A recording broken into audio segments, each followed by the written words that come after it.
성령을 받는 것은 큰 일입니다. 하나님의 영을 받았다. 얼마나 큰 일입니까? 근데 성경 사도행전에서는 예수님께서도 시작하자마자 하셨던 말씀이 뭐냐면은 너희가 성령이 임하시기까지는 기다려라. 기다리라는 말씀은 그대로 기다려라. 아무것도 하지 말라 하는 말씀입니다. 그러니까 사도들이 오직 하는 뭐냐 성령 오시기를 간절히 기도했을 때 사도행전 2장은 성령이 임하시고 사도들은 분명히 달라졌습니다. 달라진 게 무엇이냐면 무엇보다도 담대해졌습니다. 자기를 죽이려는 사람들, 핍박하는 사람들, 예수님을 죽인 사람들이 두려워서 골방에 갇혀서 지낼 수밖에 없었는데 성령이 임하자마자 그들은 길거리로 성전 안으로 뛰쳐나왔습니다.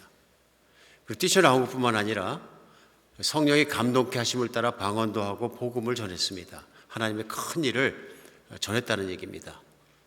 그러니까 많은 사람들이 놀랍게 여겼습니다.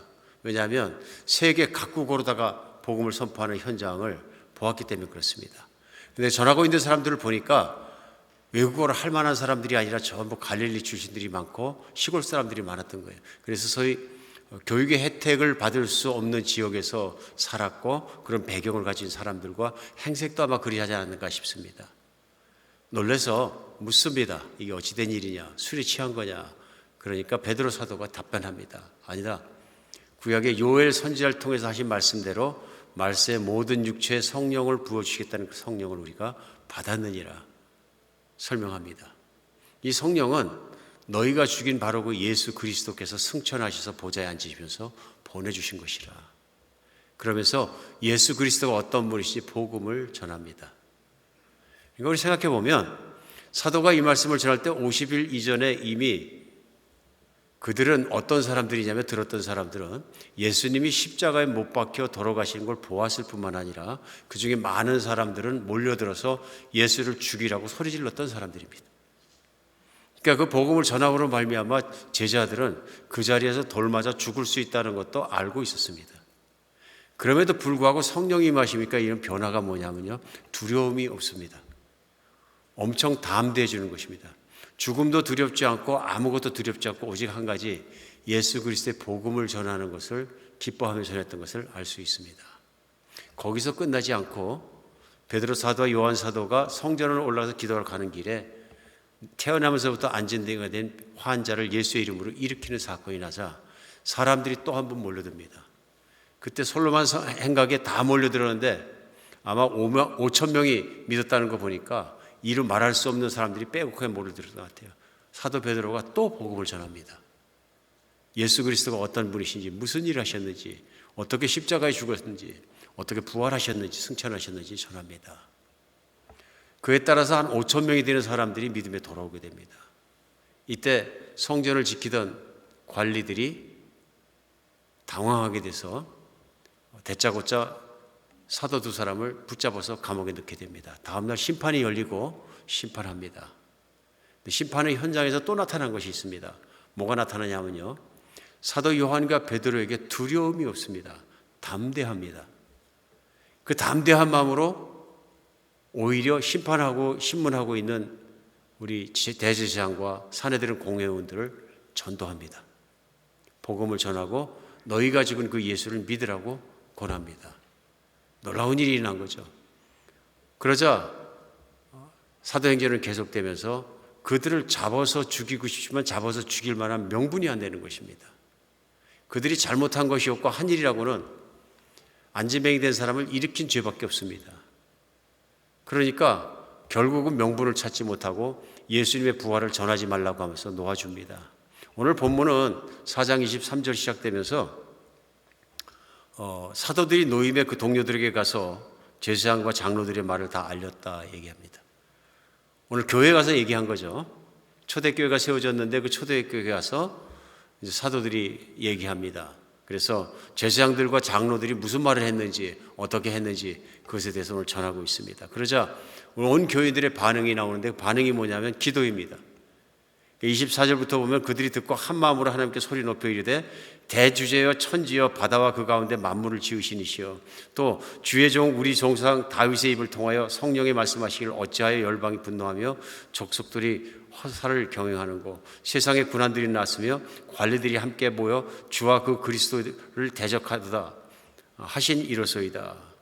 그러면서 오늘 바로 기도하기 시작한 것입니다. 오늘 기도하기 시작하는데 그 기도의 내용이 곰곰이 보면 오늘 우리 교회에게 큰 교훈이 된다고 저는 생각됩니다. 왜 교훈이 되냐면 기도의 내용이 다릅니다. 다른데 무엇이 다르냐면 우리는 대개 오늘날도 신앙생활에서 기도할 때 무엇을 기도합니까? 나의 필요를 제일 먼저 기도하거든요. 필요를요. 근데 오늘 보면 필요를 따라서 기도하는 첫 번째 기도해야 될 것은 뭐냐면 이렇게 나를 핍박하는 사람들을 없게 해 주시옵소서. 이들에게 벌을 주시든지 이들의 능력을 없게 하시든지 권위를 제하여 주시든지 하나님의 복음이 마음대로 번져갈 수 있도록 핍박을 없게 하여 주시옵소서. 기도하는 것이 맞습니다. 그들에게 벌 주시옵소서. 심지어는 그들을 없애 주시옵소서. 당연한 것 아니겠습니까? 그런데 오늘 기도가 계속되면서 내용이 보면 그런 뜻이 아닙니다. 그러면서 27절에요. 과연 헤롯과 본디오 빌라도는 이방인과 이스라엘 백성과 합세하여 하나님께서 기름 부으신 거룩한 종을 거슬러 하나님의 권능과 뜻대로 이루려고 예정하신 그것을 행하려고 이 성에 모였나이다. 주여 이제 그들의 위협을 굽어보시고 또 종들로 하여금 담대히 하나님 말씀을 전하게 하여 주시오며 손을 내밀어 병을 낫게 하시고 표적과 기사로 거룩한 종 예수의 이름으로 이루어지게 하여 주시옵소서. 기도합니다. 뭘 기도합니까? 오직 한 가지 위해서 기도합니다. 하나님의 뜻이 이루어지게 하시옵소서. 그 일을 위해서 우리에게 성령의 권능을 주시고 담대하게 하나님 말씀을 전하게 해 주시옵소서. 이거 기도합니다. 좀 다르게 느껴지지 않습니까?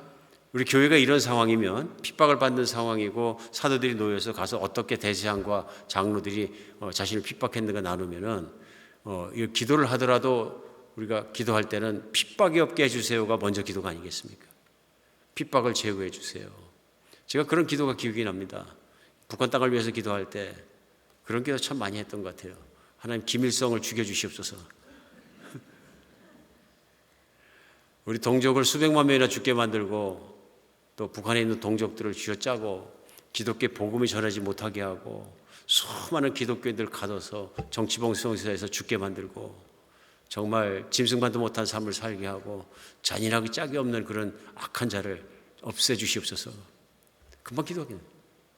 우리 북한에 있는 우리 그리스도인 형제자매들을 생각해 주시옵소서 하나님. 그래서 그를 제거해 주시옵소서. 또 이제 그 다음에 또 대대로 또 보니까 또 그 머리가 되네요. 그러면 김정일을 죽여 주시옵소서. 요즘에는 김정은이를 좀 어떻게 해결해 주시옵소서. 자연적으로 기도가 나가거든요. 그렇죠? 북한을 위해서 기도하면서 해보십시오. 그럼 자동이 나가더라고요. 근데 오늘 제자들의 기도에서 색다르게 발견하고 우리가 또 배워야 되는 첫 번째는 그것입니다. 제자들의 기도를 하면서 그 내용 속에 보면 죄악된 세상을 그대로 받아들이더라는 것입니다. 세상은 분명히 죄악됐습니다. 핍박하지 않아야 될 대상을 핍박하는 거예요. 죄가 하나도 없는 예수 그리스도를 핍박하고 십자가에 못 박혀 죽을 뿐 아니라 예수님을 따르는 자들도 핍박해야 된다고 그들이 믿고 핍박하는 건 불법인 거예요. 그렇죠? 그러니까 세상이 타락하고 세상이 악이 가득한 겁니다. 오늘 그래서 제자들에게 가장 힘든 게 하는 것은 무엇이냐면 바로 세상이에요. 예수님을 믿지 않는 사람들, 마귀를 따르는 사람들, 그런 사람들이 만들어가고 있는 세상이에요. 세상 안에서는 하나님의 뜻을 거역하고 배신하고 하나님의 뜻을 거부할 뿐만 아니라 핍박을 하는 거예요. 따라가는 사람들. 그러면 자연스럽게 그들에 대해서 하나님께서 벌 주실 것을 기도하는 게 맞습니다. 없애 주실 것을 위해서 기도하는 게 맞고요. 그럼에도 불구하고 오늘 기도의 내용은 그렇게 핍박을 하지만 하나님 우리에게 담대함을 주시어서 복음을 전하게 해주셔서 말씀을 전파하게 해주시옵소서. 능력도 주시어서 병도 고쳐지게 하고 예수 그리스도 이름이 선포되는 곳에 하나님의 살아계심을 드러나게 해주시옵소서. 요거 기도했습니다.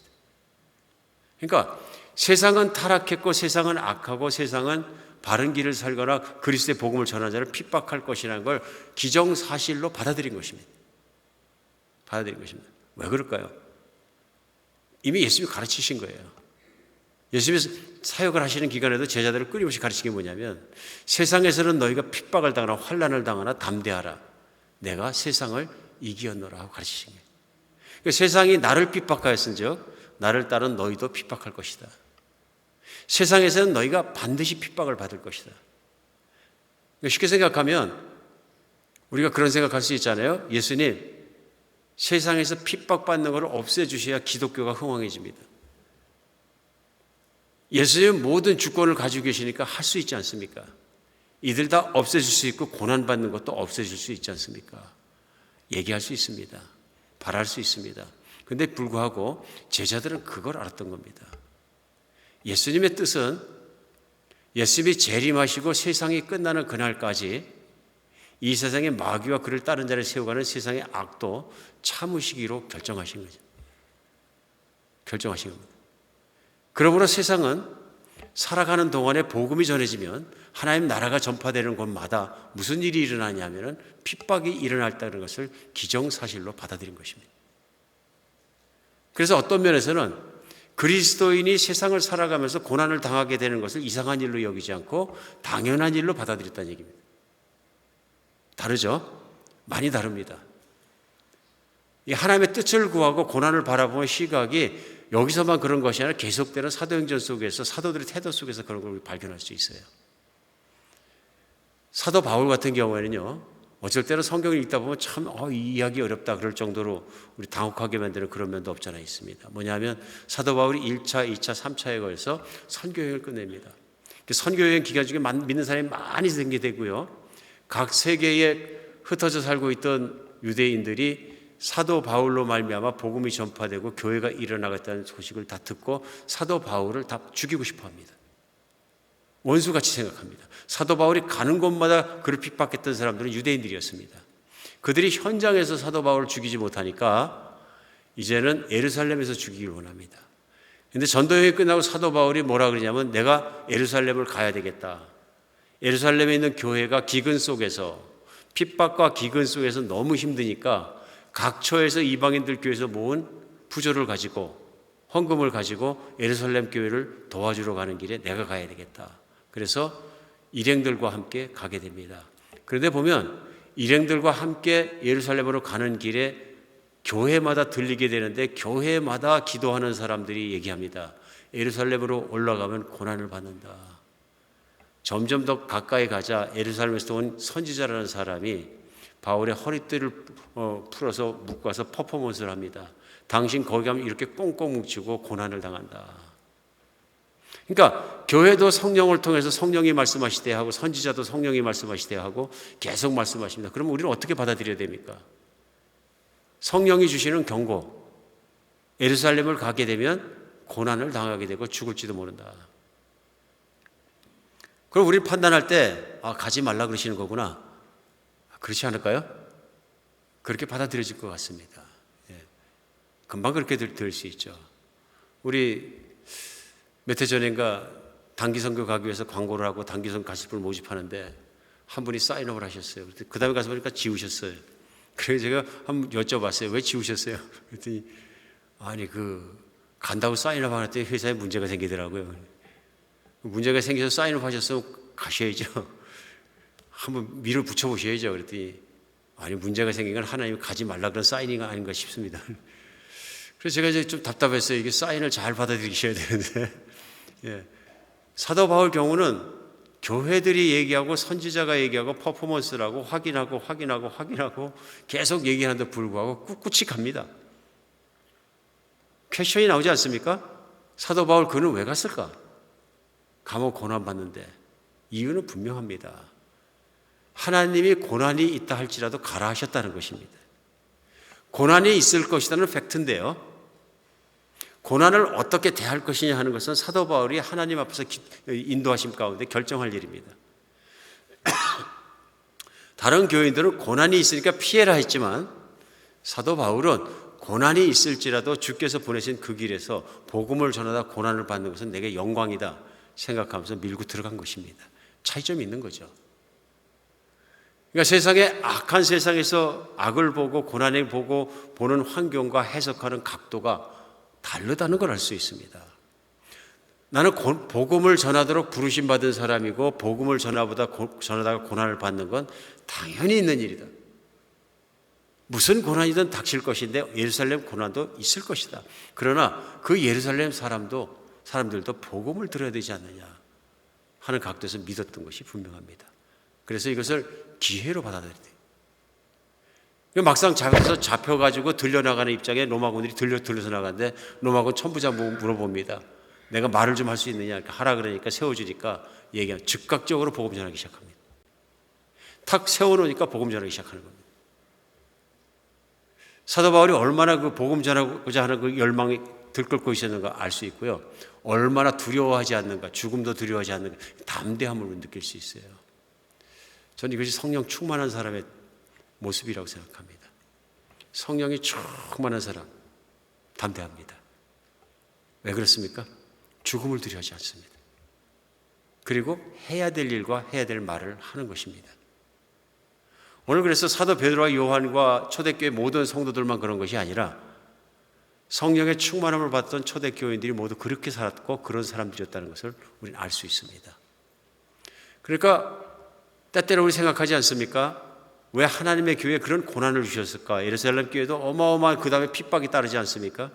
현재 감옥에 하루 갇혔다가 나온 사도의 고난 정도는 아무것도 아니고 곧 이어서 야고보 사도가 목이 잘려 죽는 핍박, 스데반 집사가 돌 맞아 정말 순교하는 핍박, 온 교회가 핍박받아서 잡으러 가고 사울이 막 쫓아다니고 이런 핍박들이 일어서 전부 흩어져 가지고 각지에 흐려서 복음 전했다고 나오지 않습니까?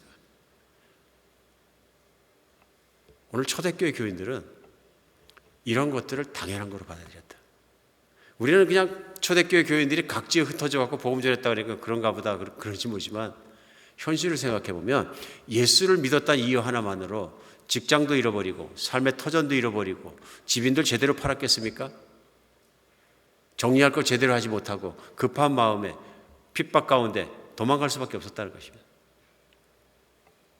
그러면 예수를 믿어서 내가 받은 고난 때문에 얼마나 흔들릴 수 있습니까? 근데 그렇지 않았다는 것이죠. 이게 오늘 신앙의 차이인 것 같습니다.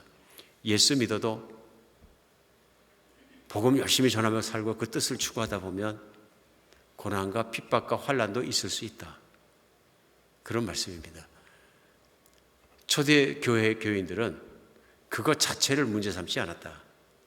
중요한 건 뭐냐면 그런 세상에도 불구하고 우리가 하나님의 뜻을 이루는 것, 이것이 하나님께 기쁨이 되고 하나님이 원하시는 일이라는 걸 분명히 믿고 그 일을 추구하고 살았다는 신앙입니다.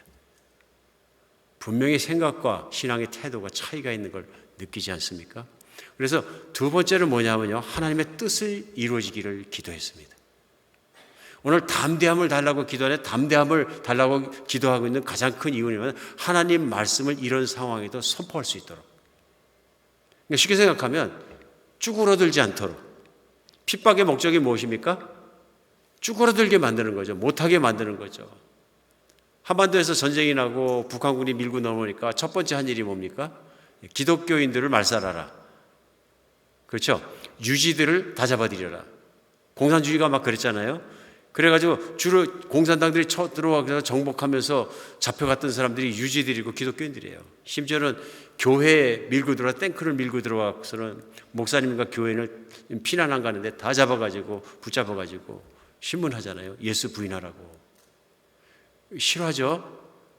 부인 안 하니까 교회 앞마당에다가 땅을 팔아 그러고서는 전부 다 구덩이를 파고 거기 들어가라 그래가지고 목만 내놓고 땅에 묻어버렸잖아요.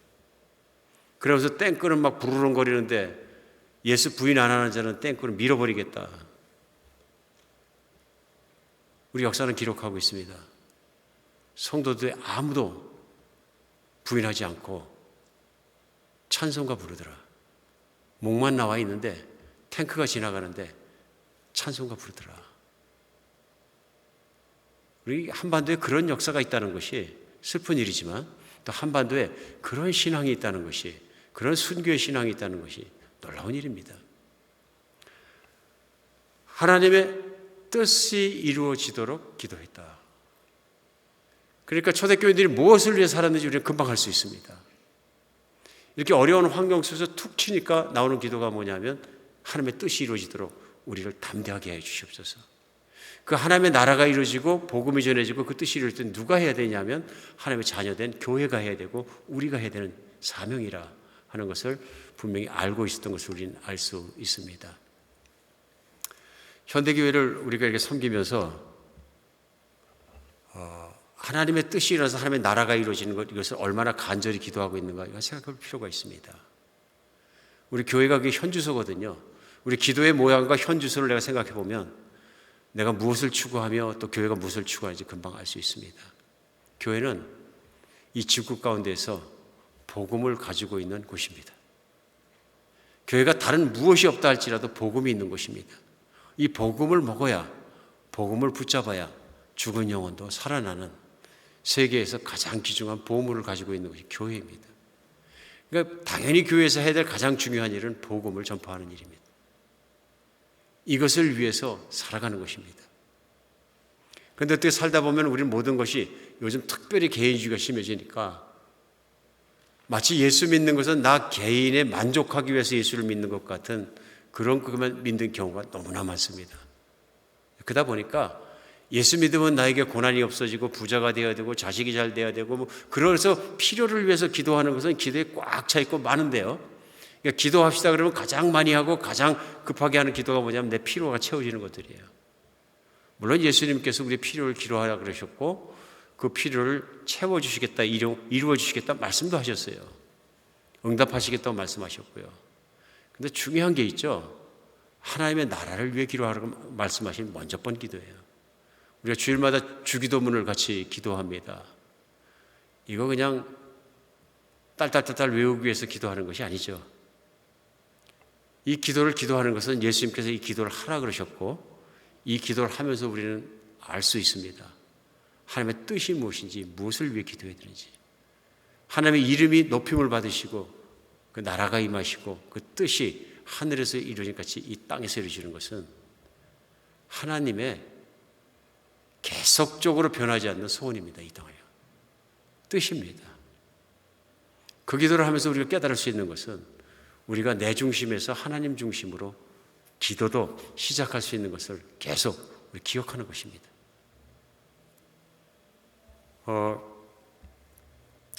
하나님께서 사도행전 때만 그러는 것이 아니고요. 근대사에서도 우리가 찾을 수 있는 게 뭐냐면은 하나님의 백성들이 하나님의 뜻과 합당한 그 일을 위해서 기도할 때 무엇이 일어나냐면요. 우리가 얘기하는 놀라운 부흥이 일어납니다. 성령님 많이 주시는 놀라운 부흥이 일어납니다. 1806년도에 매사추세츠주 윌리엄스 칼리지에서 학생들이 6명이 모여서 기도하기 시작합니다. 학생들이 6명에서 무엇을 위해서 기도했냐면요. 아시아 지역에 복음이 전파되고 아시아 지역에 있는 나라들의 언어들로 성경이 번역되고 전파되게 하는 것을 소원을 품고 기도하게 됩니다. 성령이 주신 감동인 거죠. 이게 지금은 뭐 많은 교회가 그렇게 한다고 생각하실지 모르지만은 그때 당시에는 대단한 일인데 아무 교회도 그걸 기도하지 않은 거예요. 그러니까 불과 200여 년 전에 미국에서 교회가 많았지만 그 당시에도 어느 교회도 이런 걸 위해서 기도한 적이 없는 거예요. 그러다 보니까 선교사도 선교단체도 없습니다. 미국 내에도요. 그 많은 교회가 있지만은 선교하지 않는 거예요. 그래서 이 기도회의 운동이 무슨 운동이 되냐면 첫 번째 선교단체가 구성되고 선교를 시작하는 현장이 됩니다. 학생들이에요. 윌리엄스 칼리지에. 그런데 그 기도회가 하나님께서 기도를 응답해 주고 기름을 부어 주시니까 사람이 모이기 시작합니다. 자꾸 모이더니 헌신자도 많아지고 그러면 내가 선교사로 가겠다 하는 자원자들도 나오고 그래서 아시아로 선교사를 파송하기 시작합니다. 만약 이 기도회가 없었다면 성령님께서 성령으로 충만케 하시고 부흥을 주지 않으셨다면 한반도에서 태어난 여러분과 저도 아직도 예수님을 못 믿을지도 모릅니다. 그렇죠? 이 기도회가 있었기 때문에 미국에서 선교사들이 일어나기 시작하고 헌신하기 시작하고 선교단체가 생기고 200여 년이 지난 지금에도 선교사를 파송하고 있는 거예요. 그 결과로 우리가 수혜자가 된 것이죠. 한반도에도 복음이 들어오고 미국의 선교사들도 들어오고 그냥 일어난 일이 아니라 누군가 모여서 하나님 나라를 위해서 기도하기 시작했더니 그들 안에 담대함을 주시고 학업도 내려놓고 직업도 내려놓고 알려지지도 않고 알 수도 없고 깜깜하게 갇혀있는 조선 같은 땅에서도 들어오는 선교사들이 일어나게 된 것이죠.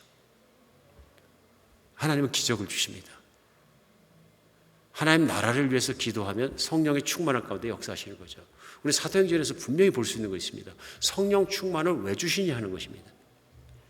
오늘도 교회가 기도했던 한 가지 기도 제목은 성령 충만함 주시옵소서. 그래서 우리로 담대하게 하여 주시옵고 어디 가나 복음 전하게 해 주시옵소서. 이것이 아닙니까? 오늘 성령이 성령 충만 주신 이유는 한 가지입니다. 이 땅 가운데 복음으로 말미암아 전파되고 하나님 나라가 일어나게 하는 것입니다. 그런데 목회자이고 설교자인 저도 사도행전에서 이 부분을 설교할 때 인간적 걱정이 됩니다.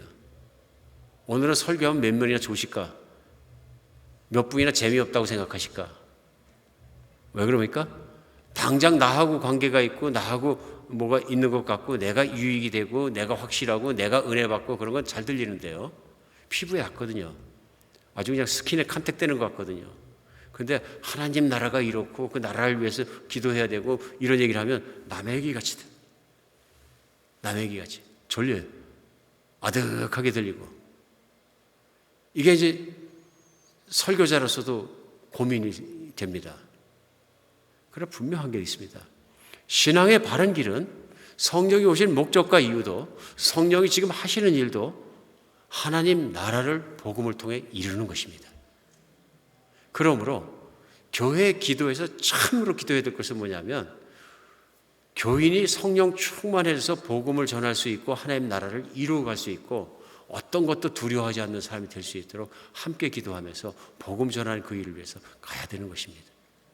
가야 되는 것입니다.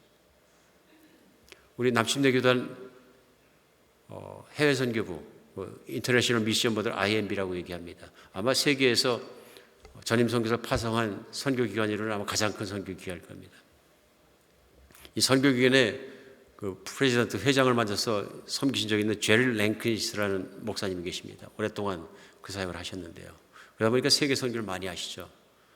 근데 중국 부흥의 소식을 듣고 중국을 가셨다가 한 지역을 갔는데 1년 사이에 한 50개 교회가 세워진 곳이 있었어요. 한 선교사님이 사역하시는데. 그래서 이분이 그게 궁금해서 거기 가서 선교사님을 만났어요. 그랬더니 보니까 한국에서 오신 선교사님이라고. 요즘 한국 선교사님이 참 잘하고 계시거든요. 많거든요. 그래서 물었습니다. 어떻게 이렇게 사역을 잘하게 되었느냐. 1년 사이에 50개 교회나 개척을 하고. 그때 그 선교사님이 그러시더래요. 저는 여기 온 지 1년 차입니다.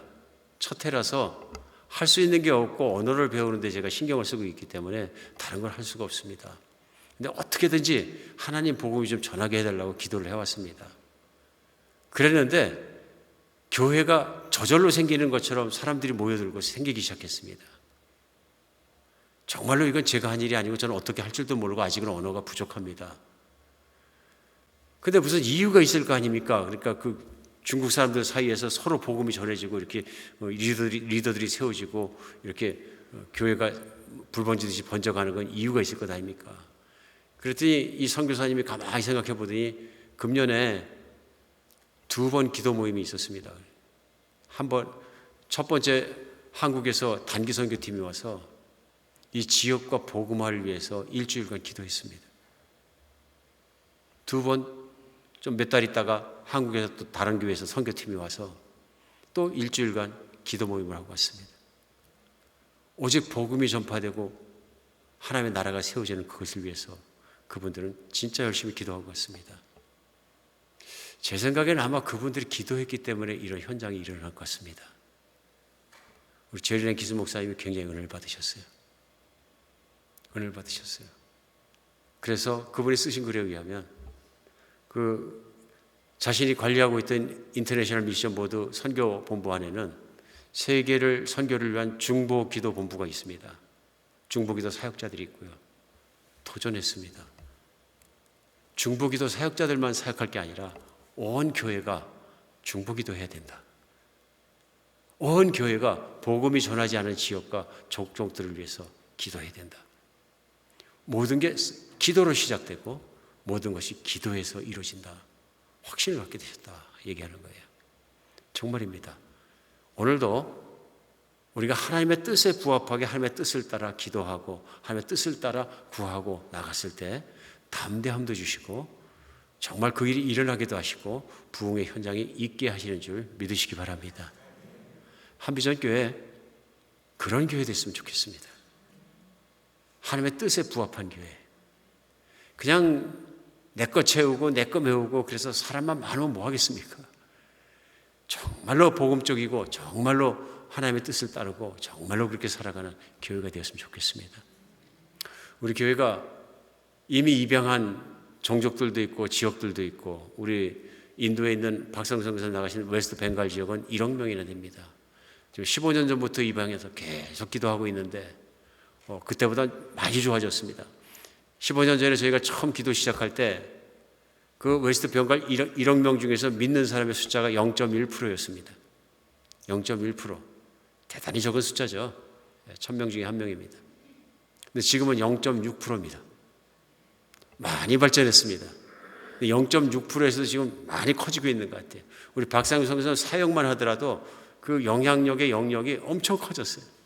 이제 15년 되니까 어렸던 제자들이 가서 보면 다 커가지고 신학교도 가고 목회자도 되고 교회도 개척하고 다 어른이 됐어요. 그때는 정말 코 올리게 했었는데 가면서 이렇게 보면서 너무 감사하는 것이 세월이 지나가니까 헛되지 않고 번져가고 있는 그 모습들, 각지에 있는 학교들의 아이들 자라는 모습들, 세워져가는 교회 모습들 보면 얼마나 감사하죠. 기도해야 됩니다. 우리 지금 서부 지역에 또 인도 박정미 선교사님, 우리 그레이터 노이다 지역에 또 사랑학교 섬기고 있는데 어떻게 보면 아이들 70명 데리고서는 가면서 콜리에들 이렇게 데리고서 이렇게 하는 거 보면 아이고 쟤들이 언제 자라서 복음하게 되겠나. 금방입니다.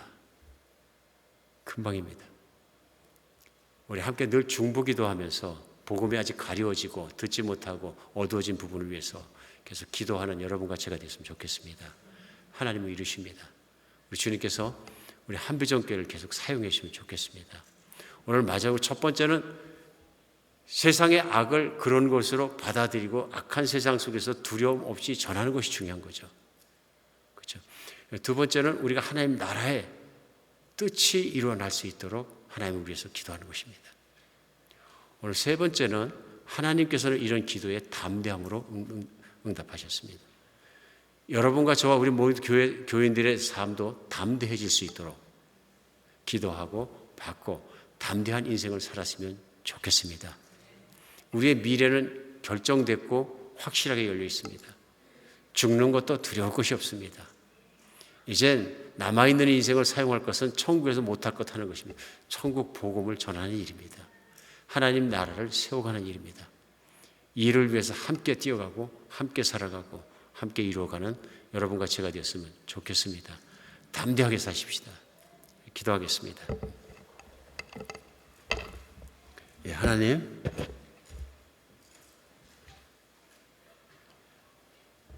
저희가 삶 중에서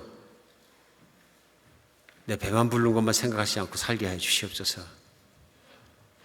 사도 바울이 빌립보 교인들을 향해서 너희 중에 몇몇은 그리스도 예수의 복음에 원수로 살아가느니라 말하면서 너의 신은 배어 너희를 몸만 위하는 자다 경고했던 말씀이 가슴을 찌릅니다. 오늘 저희가 살아가면서 내가 그리스도와 함께 죽고 그리스도께서 내 안에 살아계시는 주님을 믿는 삶을 살아가면서 육신의 만족만을 채우려고 탐욕만을 채우려고 살아가지 않게 하여 주시옵소서. 하나님 나라를 구하고 나라를 추구하며 그 나라를 이루어가는 기쁨 속에 늘 살게 하여 주시옵소서. 세상 앞에 주그러들지 않게 하여 주시옵고 작은 고난 앞에 쓰러지지 않게 하여 주시옵소서. 예수 그리스도 이름으로 기도합니다.